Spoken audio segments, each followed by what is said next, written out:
हिंदवी स्वराज्याचे संस्थापक राजे छत्रपती शिवराय पिंपळनेर नगरीतील जमलेल्या माझ्या तमाम मराठा बांधवांना माझा मानाचा देश आहे.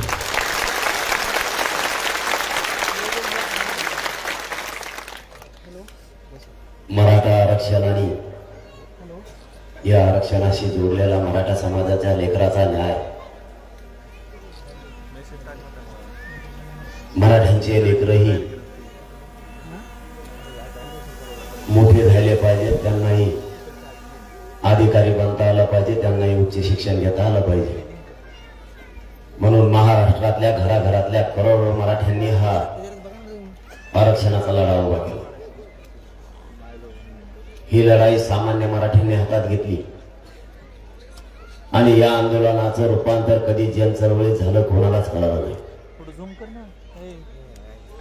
ही इतकी भयानक आणि इतकी मोठी जनचळवळ उभा राहिली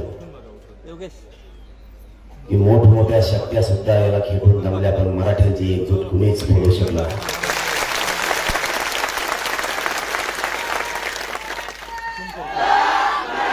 शेवटी पूर्वीपासून बोललं जातं, पूर्वीपासूनचे शब्द आहेत, मराठा एक येत नाही, जर आला तर तो पुन्हा फुटत नाही. आणि त्याची प्रचिती पूर्व्या देशाला आली. मराठा एकजूट झाला आणि पुन्हा फुटला तर नाहीच, पण 75 वर्षापासून मराठ्यांना जे आरक्षण दिलं जात नव्हतं त्या फटक्यात ते ओबीसीतलं आरक्षण मराठ्यांनी मिळवलं.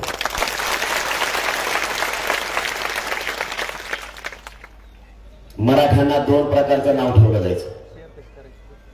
हा मराठा कधी एक येत नाही आणि आला तर मराठी खेकड्यासारखे एकमेकाचे पाय ओढते, असले अपमानजनक शब्द मराठ्यांसाठी वापरले जायचे. मराठ्यांनी एका दणक्यात 2 कामं केले. मराठ्यांचं आरक्षण कुठं हेही मराठ्यांनी शोधलं. ओबीसीत मराठ्यांना येऊ द्यायचं नाही. ज्यांनी ज्यांनी षडयंत्र करून देव पाण्यात ठेवले होते त्यांचं सुद्धा थोबाड झोडण्याचं काम मराठ्यांनी केलं. मराठ्यांनी एका फटक्यात 2 कामं केली. करोडोच्या संख्येनं मराठा एक आला आणि मराठ्यांनी ओबीसीतलं आरक्षण सुद्धा मिळवलं आणि सगळ्याचीच बोलती बंद झाली. मायबाप मराठ्यांना हे काळानुसार करणं गरजेचं होतं. स्वतःचे मतभेद बाजूला ठेवून समाजाच्या हितासाठी आपल्याला हे पाऊल उचलणं आवश्यक होतं. कधी काळी तरी संकटाला आपल्याला सामोरं जावंच लागणार होतं, याची जाणीव प्रत्येकाला होती. परंतु स्वस्वार्थासाठी एकत्र न येणं किंवा काहींनी न येऊन देणं असे षडयंत्र त्यांनी रचले आणि त्यात ते यशस्वी सुद्धा झाले होते. परंतु कधी काळी तरी मागं वळून जातीकडे बघावं लागतं. जात टिकली तर आपण टिकू, जात जर टिकली नाही तर आपल्याला कोणीच टिकू देणार नाही. मराठ्यांच्या लक्षात आल्याच्या नंतर महाराष्ट्रातल्या कानाकोपऱ्यात करोडोच्या संख्येनं मराठा समाज एकत्र झाला.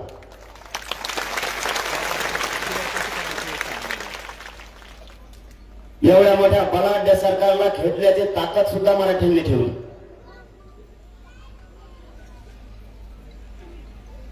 आणि मराठ्यांनी स्वतःच्या मुलाला न्याय मिळवून दिलाय.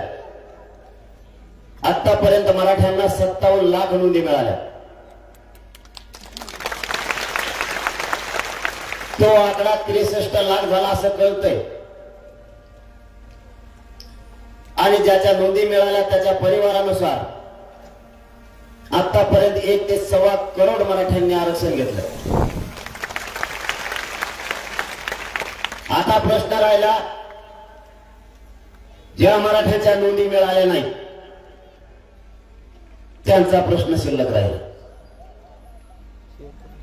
सरकारचा आणि आपलं ज्यावेळेस बैठकीत ठरलं त्यावेळेस मराठ्यांचं हित डोळ्यासमोर ठेवूनच बैठकामध्ये निर्णय घेण्यात आले. ज्या मराठ्यांची नोंद मिळाली त्याच नोंदीच्या आधारावर जरी मराठ्यांची नोंद सापडली नसली तरी त्याच नोंदीच्या आधारावर मराठा समाजाला किंवा मराठा समाजाच्या सगळ्या सोयऱ्यांना त्याच नोंदीच्या आधारावर प्रमाणपत्र वाटप करायचेच। त्यानुसार सरकारनं अधिसूचना सुद्धा काढली। ज्या मराठ्यांच्या नोंदी सापडल्या नाहीत त्यांना सगळ्या सोयऱ्यांना ज्या मराठ्यांची नोंद सापडली त्याच्या आधारावर देण्यात यावं म्हणून सगळ्या सोयऱ्यांची अधिसूचना काढली। आता राहिली अंमलबजावणी। ते अंमलबजावणी करणार होते, परंतु त्यांचं काय अंधारात ठरलं माहित नाही। सगळ्यांना आशा होत्या 20 तारखेला जे 1 दिवसाचं अधिवेशन विशेष अधिवेशन बोलवलंय त्या दिवशी सगळ्या सोयऱ्यांची अंमलबजावणी करतील म्हणून, परंतु त्यांनी डाव फिरवला। मराठे यावर आवाज उठवतात का? मराठ्यांना आपण दिलेलं आरक्षण लक्षात येत आहे का? हे बघण्याचा त्यांचा उद्देश असावा। त्यांनी सगळ्या सोयऱ्यांची अंमलबजावणी न देता 10% मराठ्यांना आरक्षण देण्याचं ठरवलं, जे मराठ्यांची मागणीच नाही। महाराष्ट्रातल्या मराठ्यांची मागणी ओबीसीतून आरक्षण हेच द्यायचं, परंतु त्यांनी एक डाव टाकला,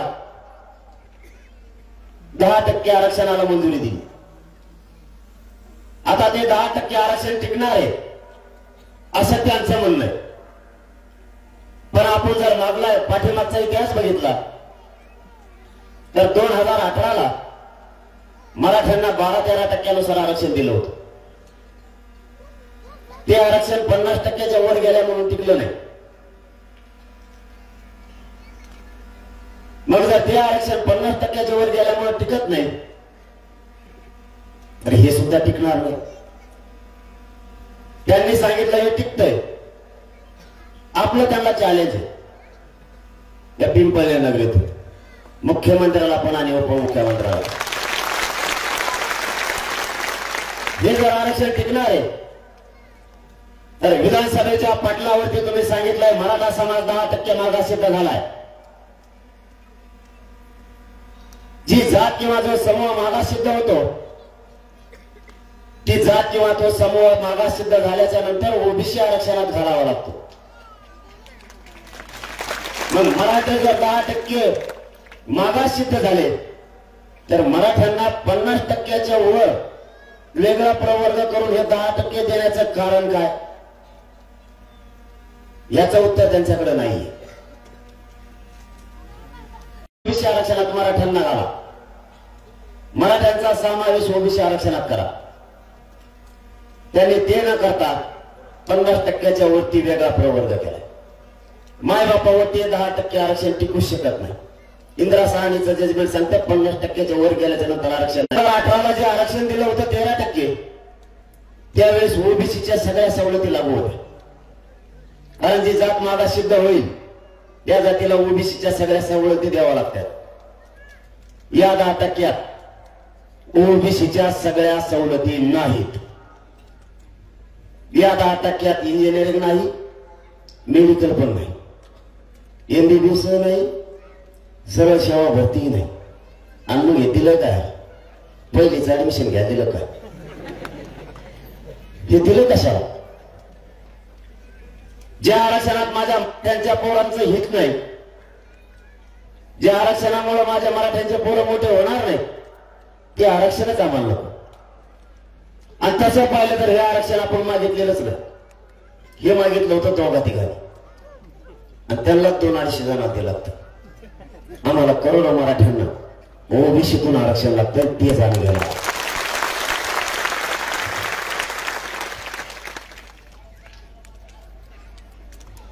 गृहमंत्री साहेब म्हणते देवेंद्र फडणवीस साहेब 9 वाजले का इकडे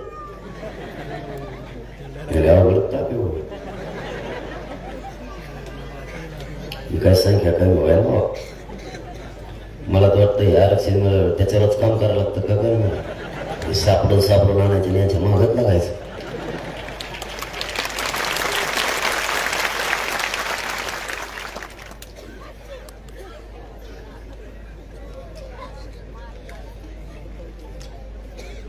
गृहमंत्री फडणवीस साहेबांनी सांगितलं आधी जे 10% आरक्षण दिलं ते मराठ्यांना मान्य, मराठी खुश आहेत. म्हणलं आम्ही नाही तो कोण मराठी खुश आहेत मला जरा सांगता का? पुढे माणसंच नाही त्यांचं सांगायला. त्यांच्याकडे 2-4 आमदार होते ते धावती भोवती ते खुश आहेत तिकीट मिळायसाठी. आम्ही नाही ना. या पिंपळनेरल्या सगळ्या बांधवांना प्रामाणिकपणाने विचारतो आपली मागणी ओबीसी आरक्षणात आणि ते आरक्षण आपल्या लेकराला राज्यात आणि केंद्रात मोठं करणार, राज्यात आणि केंद्रात आपले लेकर अधिकारी बनणार. हे आरक्षण फक्त राज्यापुरतं आहे. ते बी 10% ते टिकतंय का नाही याचा धाक आहे. मला मोकळ्या मनानं सगळ्यांनी एक जीवानं सांगा तुम्हाला ते 10% आरक्षण मान्य आहे का? मग देवेंद्र फडणवीस साहेबांना दिसत नाही का याला मान्य नाही म्हणून? ते म्हणतात मराठा समाज आमच्या माग आहे. कुठे तो माग बोलल्यावर तर राग येतो, बोलल्यावर तर तीळ पापडच होतो. हा साल लोड मध्ये आलता काय करावं सुसमाधान फुल केशामध्ये लाल घालता गडी माझ्यापाशी लाल पांढरा काही खूप लाल वेळेचा काळा.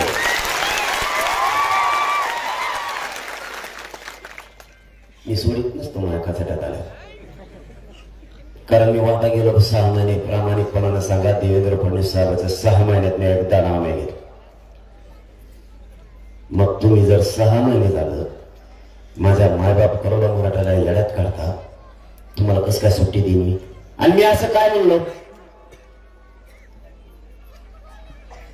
पोटात 17 दिवस काय नव्हतं त्यावेळेस चिडचिड होती. अनावधानानं जर चुकीला गेलं असं एवढं काय वाईट बोललो? तुम्ही जर 6 महिन्यात माझ्या समाजाला फसवलं नसतं तर मी बोललो नसतो. माझ्या समाजाला सुद्धा किंमत आहे राज्यात.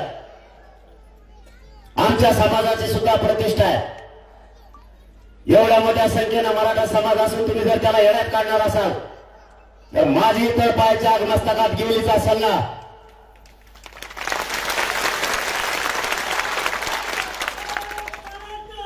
माझ्या समाजाला कोणी यावं आणि वेळात काढावं हे आम्ही किती दिवस आता सहन करणार आहे? आणि एवढं काही विषय बोललो नव्हतो. आणि जर तुम्हाला बोलल्याला एवढं लागलंच, तुम्हाला जर वाटलं आई बहिणीवरून शिवीत दिले तर त्या माता माऊलीबद्दल मी माघार सुद्धा शब्दाची घेतली. पण जर तुम्हाला माता माऊलींची एवढीच कदर आहे तर अंतरवालीतल्या माता मावल्या ह्या माता मावल्या नव्हत्या का? त्या बहिणीने तुमचं काय केलं होतं? ती तर त्या समाजाच्या मंडपात मराठा आरक्षणासाठी बसली होती. जसे तुमची आई तुम्हाला वाटली तशी या राज्यातली आई तुम्हाला का वाटली नाही? त्या आईच्या डोक्याच्या इतक्या चिंदड्या झाल्या की तो रक्त सुद्धा 2 दिवस थांबत नव्हतं. बंदुकीच्या दस्त्यानं तुम्ही तिचे डोकं फोडलं. त्यावेळेस तुम्हाला आई दिसली नाही का? त्या आई बहिणीच्या मुठीवर तुम्ही पाय दिला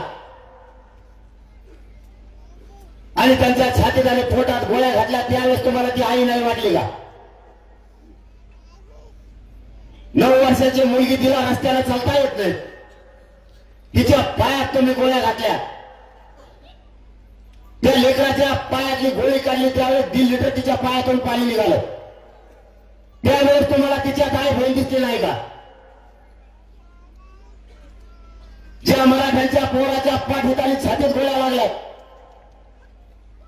आणि ज्या पोरांच्या पोटात गोळ्या त्या पोरांच्या पोटातल्या गोळ्या सुद्धा आणखी निघाल्या नाहीत. मुंबईच्या लीलावती हॉस्पिटलमध्ये ऍडमिट केलं तरी त्या पोरांच्या आणखी पोटात 13 गोळ्या. त्या पोरांनी जगायचं कसं? जी आमची आई रोज शेतात जात होती, तिच्या गुडघ्यात गोळ्या लागल्या तर तिला बाजावरून आत्ताही उठता येत नाही. ही तुझी आई बहीण तुला वाटली नाही का? तुमच्यावरती जर बोललं तर तुमची आई बहीण आणि आमच्या आई बहिणीचे मुटके मोडायची, ही तुमची आई बहीण होत नाही का? तुम्ही कोणते राज्य चालवता आणि कोणती भाषा आम्हाला शिकवता? मी माझ्या समाजाकडून प्रामाणिक राहणार आहे. तुम्हाला काय करायचं तर करा, आरक्षण घेतल्याशिवाय तुम्हाला सुट्टी देणार नाही.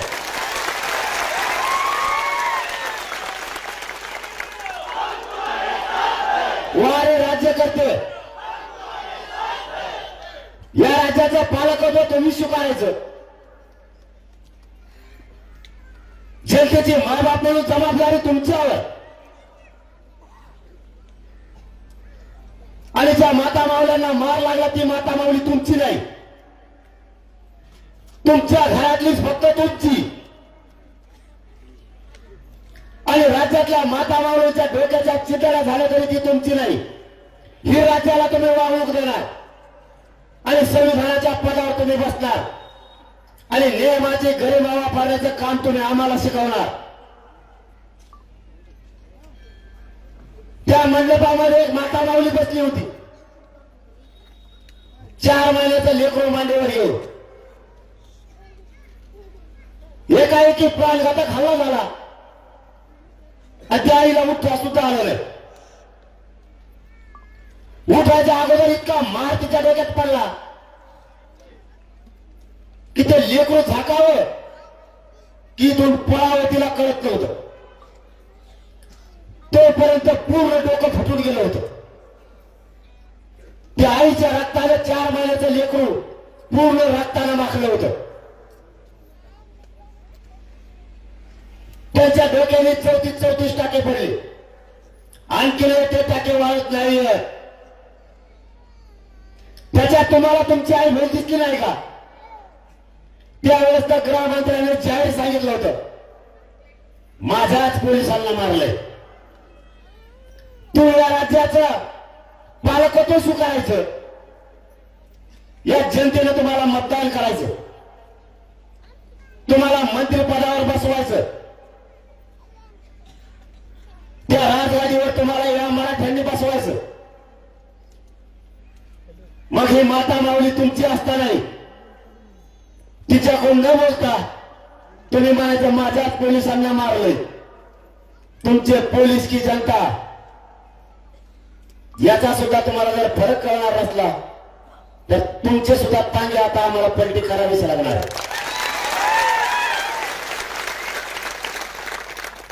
तुम्ही 10% आमच्यावर लागायचं आणि आम्ही नाही घेतलं की आमच्या विरोधात षडयंत्र रचायचं.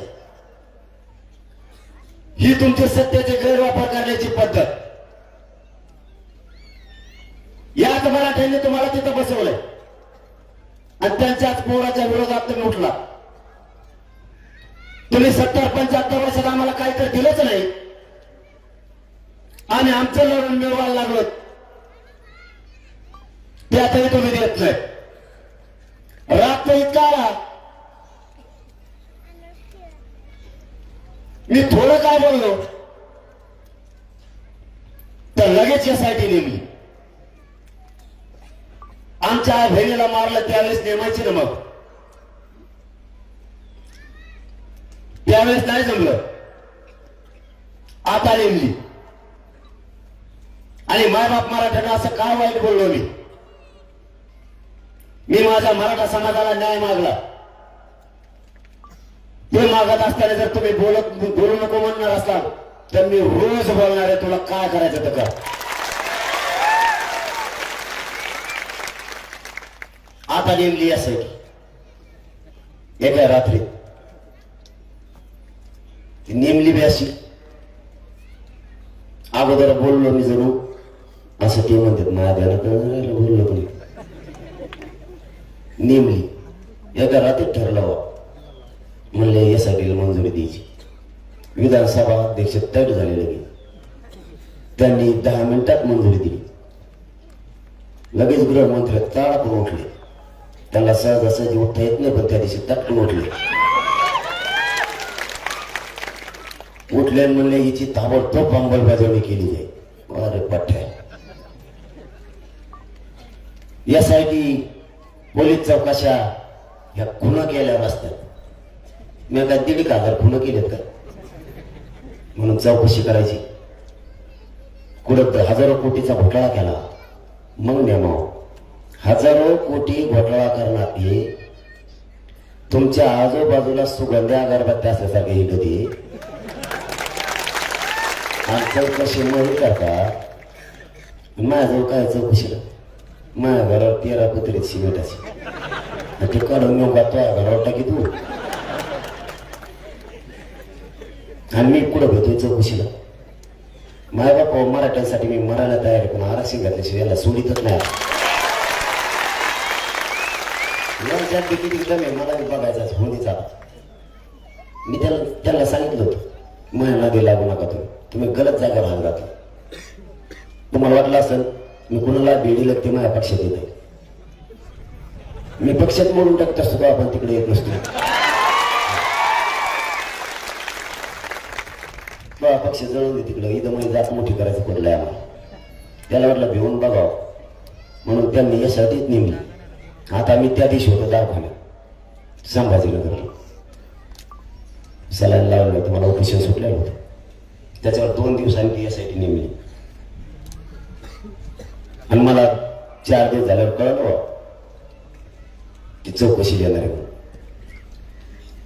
मला आता चौकशी येणार मला आपण दवाखान्यात म्हणल्यावर ती येऊ शकत नाही आपल्याकडे. कारण समजा आपल्या मी मागच्या गावात उदाहरण दिलं बघा.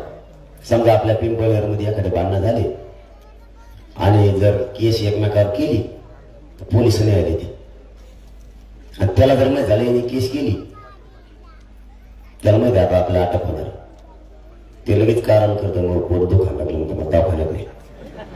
त्याचा बीपी वाढवतो लगेच दवाखान्यात. त्याला मग दवाखान्यात निर्वाह अटक नाही करता येत. मग मी जर यांना भेट असतो तर मी आधीच कुठं होतो दवाखान्यात. इकडे आता सलाईन होती डायरेक्ट डॉक्टरला म्हणलं असतं इकडे आलो जातात कोचे आणि कोमात गेलो म्हणून सांगू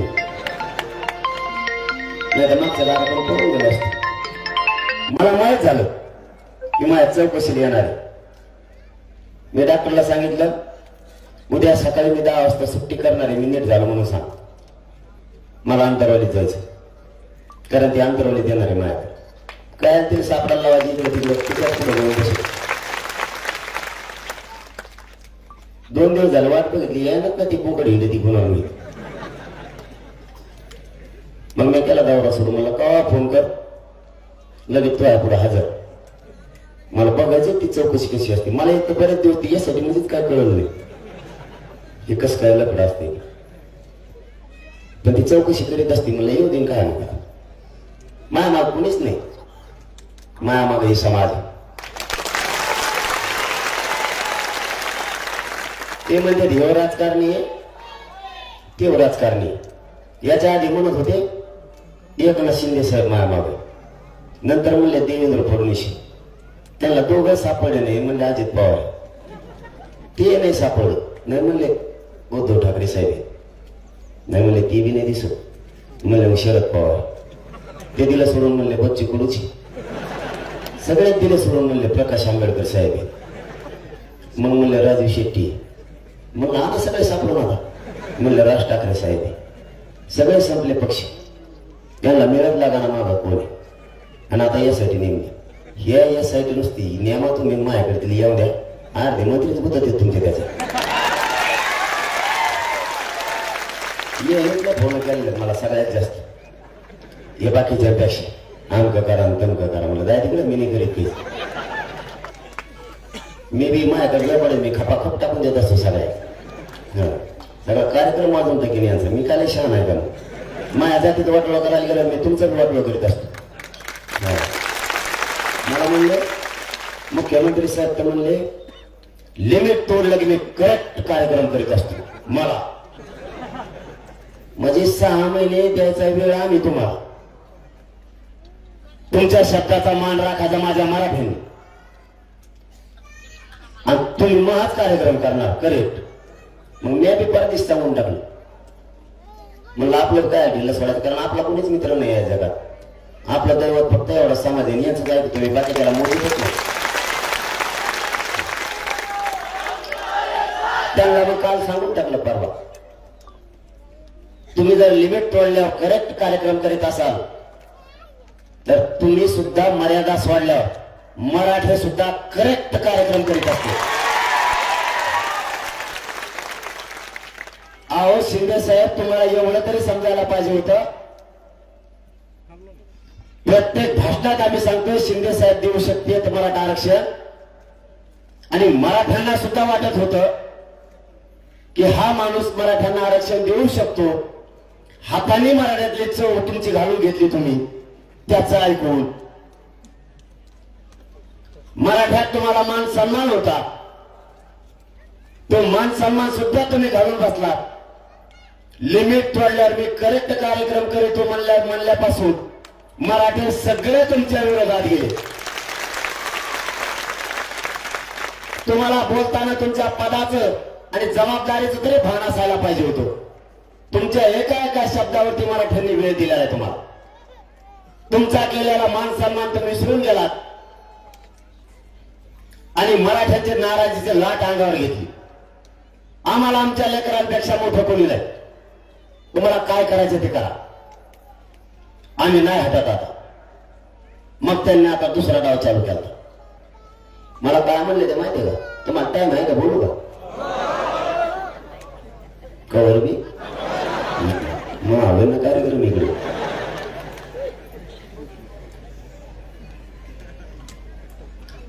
त्यांनी दुसरा डाव टाकला. त्यांची एक बैठक झाली आणि त्या बैठकीत असं ठरलं 2018ला आपण आरक्षण दिलं होतं. त्यावेळेस मराठ्यांनी राज्यात गुलाल उतरला होता आणि आपले 106 आमदार निवडून आले होते. माझा मायबाप मराठा समाज भोळा आहे. आरक्षण दिलं त्यांना वाटलं चांगलं झालं आपल्या लेकरांचं. एक जीवानी त्यांच्यातच फेकीत होती ती मोठी त्यांच्या. ते परेशान झाले. जर यांनी 10% आरक्षण देताना सगळ्या सोयऱ्यात जर अंमलबजावणी केली असती ना, मराठ्यांनी इतका बैलाचा गोलाल टाकला असता त्यांच्या अंगावर की दगडाने घासून काढला असता तरी निघाला नसता. इतका टाकला असता. ते मराठ्याला आरक्षणच नाही पाहिजे ते दिलं, कशाला मराठी गुलाल टाकते. मग त्यांनी एक डाव टाकला. ते म्हणले आता याच्यावर दबाव आणा, मायावर 10% स्वीकारायला लावा. आता ते आरक्षण टिकणार नाही. ती मागणी बी आमची नाही आणि मी कसं काय म्हणणार? मी म्हणू शकत नाही. आम्हाला पाहिजे तर ओबीसीतूनच पाहिजे. त्याच्यात राज्यापासून केंद्रात आमच्या मराठ्यांचे पोर अधिकारी होणार तेच पाहिजे आम्हाला, दुसरं नाही पाहिजे. ते आमच्या हक्काच आहे. मग त्यांची बैठक ठरली आणि त्यांनी सांगितलं एक तर 10% स्वीकारायला लावा, नाही त्याला मध्ये टाकून द्या, पोलिस मी बघतो. आणि ही वार्ता मला कळाली. म्हणलं मग कसा ताण घ्यायचा, मध्ये टाकणारच हे, कारण हिने बरेच जण टाकलेले यांनी माग. ते पक्षातले भीतीच तवा मध्ये टाकेन. म्हणलं खपून त्यांच्या पक्षात जाते पलीकडे. 5 वर्षात सगळ्याची सत्ता आणली बारी बारी. आणली की नाही? कारण मतदान हो काय हो म्हणणार असं 75 वर्षात कवा झालंय का? सगळ्या पक्षाची 5 वर्षाची आज सत्ता आली. अरे सगळे आले ना 2.5 वर्ष ते 2.5 वर्ष हे, आणि आपण नुसतं ठोपाळाकडे बघतो. त्यांचे यांचे विचार पटत नाही तरी एका रात्रीत एकत्र आले आणि आपली नुसती बाजरी पाहिला खाल्ली तर 2 पिढ्या झाले एकमेकाला बोलावणार. आपण दिवसभर बाण ठोकरी तो, दिवसभर गावात हिंड तू, तिसरा पारा खोरपत घेऊन जातो राहणार आणि बाण ठोकरी तू. काय ठोकरी तुले काम धामाचे घेण्या देण्याचे दुश्मनी लावून ठेवल्यात. 2-2 पिढ्या लोक झाले बोलावणार आपली एकामेकाला. काय बघ जर तुमच्या बांधात द्या 2-2 फुटं सोडून. रात्री ती एक आले ती जेलला जाऊ नये म्हणून, कारण ते छगन भुजबळ जेलातून जाऊन आलाय माघारी. ती भ्रष्टाचार करणाऱ्याला सगळ्याला सांगत होई मध्ये नको रे जाऊ बाबा बेकारी मध्ये भाकरत नाही खा. यांच्या लागले बाकी त्याचे इंडिकेटर. मग त्याला वाटतं हे मध्ये जाऊन आलंय, मध्ये काय मिळत आहे माहिती म्हणलं तेव्हा तर नुसते कांदेच खावा लागत मध्ये. मग चला आपल्या त्यांच्या पक्षात पण नको ते मध्ये टाकू.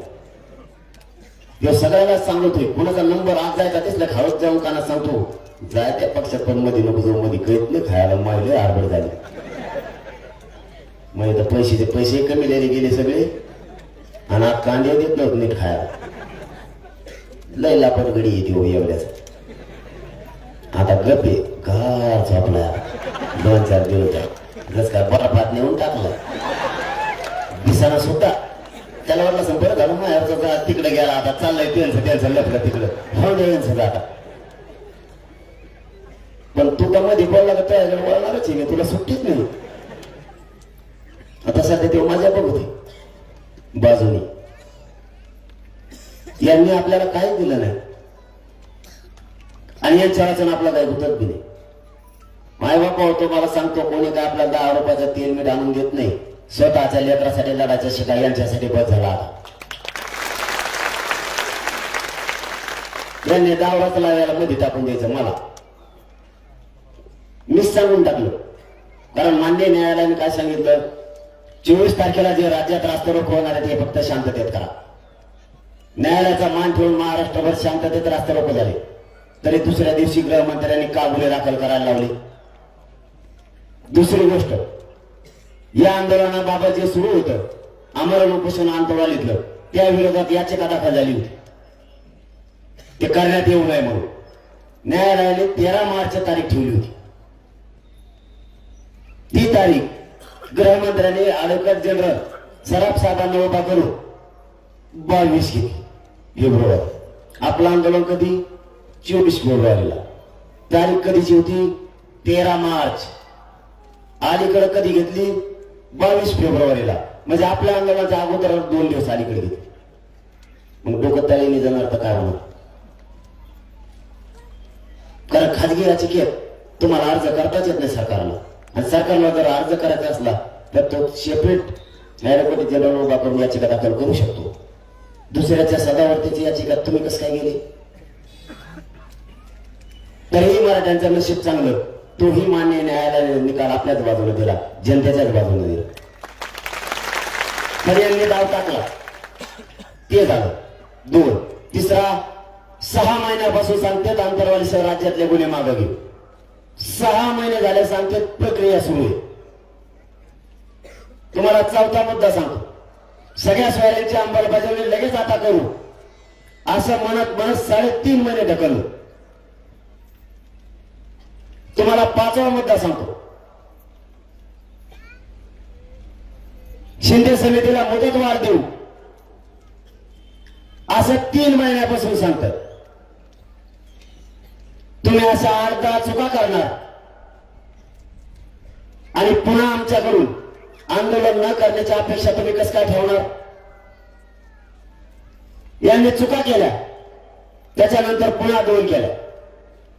24 तारखेच्या रस्ता रोकोच्या आंदोलनात सगळ्या महाराष्ट्रात पोरावर गुन्हे दाखल केले, काहीच नाही करू. आणि तिसरी बातमी बाहेर आली, याला 10% घ्यायला लावायचं समाजाला सांगा, नाहीतर याला गुतवा. त्यापेक्षा म्हणलं आता मीच येतो सागर बंगल्यात. बैठक घेतली, मराठ्याला सांगून टाकलं चाललो सागर बंगल्यात. काय चल बघू कोण काय होईल, कारण मी नाही भेकड मराठा. हो दे काय व्हायचं असेल ते, मी येतो तुझ्या घरी. कशाला इकडं तिकडं आपलं तसंच असतं. म्हणते बांधायचं बांधण्यासारखं खेळ, बांध थोड्यात चल हो दे समोर समोर. मग तू आता म्हणलाच ना मला गुतवायचं, तुझ्याच घरी येतो चल गुतव मला. अर्ध्या रस्त्यात येऊस तर म्हणी सागर बंगला हा शासकीय, सगळ्यांसाठी त्याचे दरवाजे उघडे, त्यांचं स्वागत आहे. आणि नुसतं बांधून पोतच गेलं की दारात लावून घेतलं. दार उघडे काहीच राहिलं, दिले पोलिस लावून आले. आता त्यांना दोष देऊन उपयोग नाही माझ्या मतानं, कारण हे पोलिसांना सांगतात गृहमंत्री, ते नाही सांगितलं मला ते करते. ठीक आहे, आम्ही वापस आलो, कारण त्या दिवशी मला राज्य बेचेरा होऊ द्यायचं नव्हतं आणि देवेंद्र फडणवीस साहेबाला त्या दिवशी राज्य बेचेरा करायचं होतं. कारण त्या दिवशी जर तिथं चकमक झाली असती तर माझं संघ 7-8 हजार महिला होते आणि 25 ते 30 हजार पोर होते. जर चकमक झाली असती तर पुऱ्या राज्यात यांनी धुडगूस घातला असता पोलिसांमार्फत, गृहमंत्र्यांनी. आणि मला त्या दिवशी राज्य बेचैन होऊ द्यायचं नव्हतं, कारण राज्य शांत ठेवणं जबाबदारी आमची सुद्धा होती. मराठ्यांची म्हणून मराठ्यांनी शांत ठेवलं. आता ही जबाबदारी खरी सरकारची, तर त्यांना राज्य अशांतच करायचं, शांत राहूच द्यायचं नाही. तरीही आम्ही थांबलो. ते गप्प बसलेच नाही, त्यांनी पुन्हा पुन्हा काड्या करायला चालू केल्या. आता नवीन डाव चालू केला त्यांनी. आपल्या गावागावात महाराष्ट्रभर चलो मुंबईचे बोर्ड लावलेले, ते बोर्ड काढायला चालू केले. ते बोर्ड काढायला चालू केले. त्या बोर्डावर काहीच लिहिलेलं नाही. ते बोर्ड तुम्ही का काढताय? त्या बोर्डावर असं लिहिलेलं आहे का, उद्या सकाळी 11 वाजता कापाकापी करण्यात येणार आहे, किंवा या ठिकाणी दहशतवादी केंद्र शिक्षण घ्यायला या. परवा दिवशी सकाळपासून एकामेकाच्या तगड्या मोडायला चालू करा, असं काय लिहिलं त्याच्यावर? त्याच्यावर पक्षाचं चिन्ह आहे का? आचारसंहिता लागली का? मग बोल काढी तू कोण? मी एका अधिकाऱ्यालाच विचारलं, म्हणलं चलो मुंबईचे बोर्ड तुम्ही का काढायला लागले? ते म्हणजे वरून ये. मग मी जशी वर सर करू, म्हणलं वर तरी कोण आहे बाबा? वरच्याला फोन लावला, म्हणलं साहेब ते बोर्ड का काढताय? ते म्हणले पाटील वरूनच.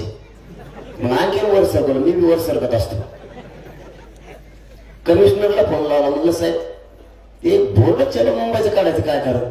ते म्हणले वरूनच राहते. मी बराच वर सरकवलं. मग मी बी हे पुढे थेट गृहमंत्र्यापाशी गेलो. यांनी सांगितलं मराठ्यांचे बोर्ड काढून घ्या. त्यामुळे पोलिसांना दोष देऊ नका, यांचा काही दोष नाही, ते वरून सांगतात म्हणून एखादी काढतात. सध्या फडणवीस साहेब खूप चांगल्या भूमिकेत आहे, चांगलं काम करते सध्या. ते पहिल्यांदा बघा आपल्या ग्रामीण भागात एखादा लेकरू जर जन्मलं ना, तर त्या लेकराचा 5चा कार्यक्रम असतो नाव ठेवायचा. आणि ती आत्या आणतो दाखवून आणि ती कान फुकी त्या पोराचे कान नाव ठेवते कानात. बरोबर आहे का? तशी भूमिका आत्याची सध्या देवेंद्र फडणवीस साहेबांकडे. आत्या पोलिसाच्या काना फुकीतीन गुन्हे दाखल करून होती मराठा. आत्याच्या पोटाचे नळ इतके फुगलेत मराठा द्वेषणी, ते पोटच वसरानं इतके नळ फुगलेत पोटाचे. आत्या दमत धरेल नसती पोलिसाचे कान फुकीती. कवर फुकीशी. आता 15 दिवस झाले तुमच्या घोडी एकीकडे टांगा एकीकडे, फरार कार्यक्रम सगळा तुमचा. कवर सांगत मी त्यांना सांगितलं, माझ्या खरंच सांगतो तुम्हाला, ते लई गलत जागेवर हात घातला. मला चॅलेंज दिल्यावर जमतच नाही, कारण मी उलट्या खोपडीच आहे. एखादं जर म्हणलं आरक्षण मिळत नाही म्हणत होते की नाही मराठी मागचे 2.5 वर्ष, आता आरक्षण मिळतच नसतं म्हणले उगत लढू उपयोग नाही, ताकद व्हायला घालवते. मी सांगितलं तुम्ही फक्त ताकद उभी करा, आरक्षण कसं देत नाही त्याने मुटकरच पाहिजे. जे होत नाही ते काम आपण करत असतो उलट. आता बी बघा पुढे तुम्ही आरक्षण मिळालं, लोक म्हणते शेतकऱ्याचा प्रश्न मार्गी लागत नाही. एकदा आरक्षण मिळून द्या, कस का शेतकऱ्याचा प्रश्न मार्गी लागत नाही तेच बरोबर. मराठ्यांचं आरक्षण मिळालं की मुस्लिम बांधवाला आणि धनगर बांधवाला आरक्षण कसं देत नाही ते बी बरोबर. फक्त आता तुम्ही हटू नका, यांना डावरच होत्या काय वाचायचं, यांचे डाव सगळे मोडून टाकतो. हे टाकून टाकून मला कुठे टाकते? जेलला. आणि मी कुठे होतो जेलला? मी जेलमध्ये कायद्याचा मोर्चा करीत असतो आरक्षणाचा आतमध्ये. मराठ्याचे सगळे कैदी गोळा करीत असतो, त्यांना मराठा आरक्षण आतच शिकित असतो मी. सोमवारच्या आतच 1 मराठा 1,00,000 मराठा, बाकीचे बधीर करून टाकले सगळे जेलवरती सगळे. आणि आतमधले जर मुस्लिमाचे काही कैदी असले ना, ते बी मायात पार्टी देणार, मायापुढेच. धनगर बांधव वंजारा बांधवाचे जर काही असले कैदी ते मायाकडूनच होणार. 12 बलुतेदारांचे कैदी जर असले ते पण मायात मोर्चाच सामील होणार. येवल्यावाल्याचे सोडून सगळे माया संघ सामील.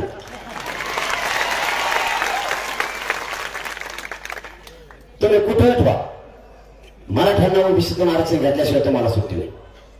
आणि देवेंद्र फडणवीस साहेबांना जाहीरपणाने या पिंपळनेर मधून सांगतो, मला माहिती आहे तुम्ही टीव्हीला लाईव्ह बघता, मी झोपत नाही तो तुम्हाला कोणाला झोपायत नाही, मला चांगलं माहिती.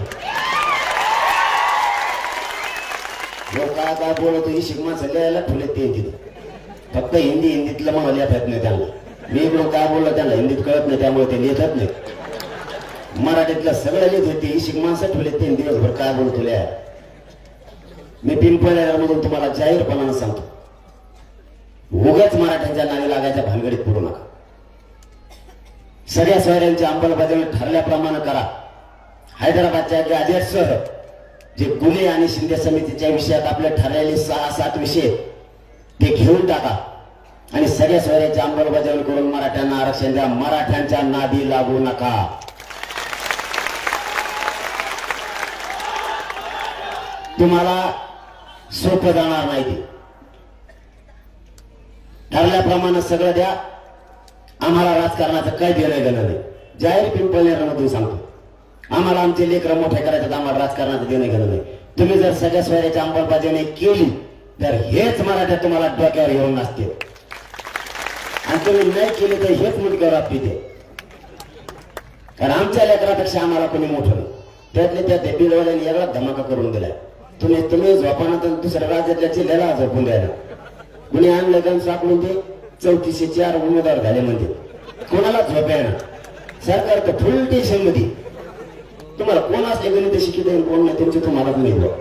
आता जर तुम्ही 20-30 हजार लोक उभा राहिले तर चिन्ह कुठून आणता रे? चिन्ह तर पाहिजे की नाही का आणता? कांदे बटाटू टमाटो गोटे गाठे तर पाहिजे की नाही चिन्ह आता? आलं ते आता. आणि समजा तुम्ही 20-30 हजार फॉर्म भरले महाराष्ट्रात, पुऱ्या राज्यात प्रत्येक मतदारसंघात 20-30 हजार फॉर्म झाले समजा, त्याला चिन्ह सापडणार नाही. बरं इकडून तिकडून सापडत होते आथरे दगडून. इथं शाळात एक केंद्र असतं आणि 2 वस्त्यावर असते आणि हे 1.5 किलोमीटर लांब राहील आता हे चिन्ह. हे आथरे दगड. आणि समजा एखाद्याला मराठ्याचं राहणं आथरीला दे आणि ते मराठ्याचं म्हणून उचल माहिती येतं आणि एखाद्याला नातूच उभा राहायला आणि म्हातारा सकाळ सकाळ नंबरला लागलो आणि त्या म्हाताऱ्याला समजा दिसत नाही, त्या चिन्हत नाही, नातच सापडत ते 3 वर्ष तेच ते राहत राहिले. आपण पाहू मतदान करायला लागलो. अरे लय लफडं पाहून ठेवलं तुम्ही. आता मला पत्रकार बांधव विचारायला लागले तुमचं काय आहे? म्हणलं मला हे काही मिळवलं माहित नाही आणि राजकारण माझा मार्ग पण नाही. मराठ्यांचा मालक मी नाही, मराठा माझा मालक आहे. तो समाधान घेतला नाही. मी लेकरू म्हणून पुढे होऊन फक्त काम करतो आणि इमानदारीनं करतो. सरकारचा तेच प्रॉब्लेम झालाय. मग मी त्यांना फुटतही नाही आणि मॅनेजर होत नाही म्हणून ते फुल टेन्शन मध्ये. कारण मी माझ्या समाजाची निष्ठा आहे. मी माझ्या समाजावर माया करतो, प्रेम पण करतो. मायबाप मराठ्यांना तुम्हाला जाता जाता एक सांगतो, मी तुमच्या बळावर लढतो. आपल्याला आपल्या महाराष्ट्रातल्या घराघरातल्या मराठ्यांचे लेकरं मोठे करायचे. सावध राहा, बेसावध राहू नका. राजकारणासाठी फूट पडू देऊ नका. आयुष्याचं आरक्षण आपल्या लेकराला एकदा मिळून द्या. अशी संधी पुन्हा येणार नाही. आपले लेकरं आपण केलेल्या कष्टाचं चीज होईल आणि मोठमोठाले अधिकारी बनतील. त्यांना ओबीसीतूनच आरक्षण द्यायचं, त्याशिवाय हटायचं नाही. एखादा अर्धा गुन्हा झाला तर ते सगळे खोटे असणार. आणि मावशावर तुम्हाला सांगतो, हे खोटे गुन्हे आपल्या पोरावर दाखल करणार करू द्या, भेऊ नका. कारण तुम्ही जर म्हणला उगाच गुन्हे लेकरावर दाखल व्हायला लागले हे काय लपडे, आपल्या लेकरात वाटलं होईल. ते खोटे गुन्हे काय होणार नाही. खोटे गुन्हे ते काय होत नाही. तुम्ही सगळ्यांना धीर धरावं लागेल. आणि सगळ्यांनी जर एखादं पोरग नेलं पोलीस स्टेशनला, शांततेत जाऊन विचारित जा ना. 10-15 जणांना जायचं विचारायचं याचा गुन्हा काय, पुढेच निघायचं तिकडं. काय अडचण आहे का? तर लेकरांच्या पाठीशी उभा राहा तुम्ही सगळे. तिला काय धिंगाणा करू नका, नुसतं विचारा. मग 23 सहकारी नेले त्यांनी आता. 23 काय हुकलं का करू का चालू? 23 सहकारी नेले होते माझे त्यांनी आता. त्यांना वाटलं याच्यावर दडपणी आणि भेन माग सरकन जवळच्या नेल्यामुळं शेवट 23 जण नेले, मी एक बी फोन नाही केला. म्हणून बसून त्या दोन्ही कोर्स यांना, कारण मला माहित होतं नेले निभारी की घरी येणारच. आणि जर मी भेटतोय तर तुमचं वाटोळ होते करोडो मराठ्यांचं. त्यापेक्षा आम्ही सगळ्यांनी तयारी ठेवली आता जेलला बसायची, पण मराठ्यांना आरक्षणच मिळवून द्यायचं ठरवलं. त्याच्यातला एक सहकारी असा निभार होता, 22 माघारी आले पण 23 आलाच नाही. त्याला गाडीत नव्हती यायला. ते पोलिसाला म्हणतोय यांजवळ गाड्या आहेत, मोठा लोक आहेत, यांना पोलीस पण मला नका पोलीस माझ्या गाडीत नाही. आणि ते तिथंच पोलिसाच्या वाट्यावर झोपलो. त्या पोलिसाला वाटलं ह्या फतच दिसते आता दांडगी. तेव्हा म्हणला मला डायरेक्ट आपल्या घरी नेऊन सोडा तुमच्या गाडीत. त्यांना वाटलं जाईल रिक्षापेक्षा त्यांनी 1 घंटा वाट बघितली. झोपलेलं नाही बघा तिथं वाट्यावर त्या पोलीस स्टेशनची. ते घराला ते म्हणले हे नेऊन सोडा राव गावात, इथंच झोपून खरंच. पोलीस तर म्हणले चला भाऊ तुम्हाला गावात नेऊन सोडतो. गाडीत बसला, त्यात आणि 50 रुपये त्यांचीच भेळ खाऊन आला.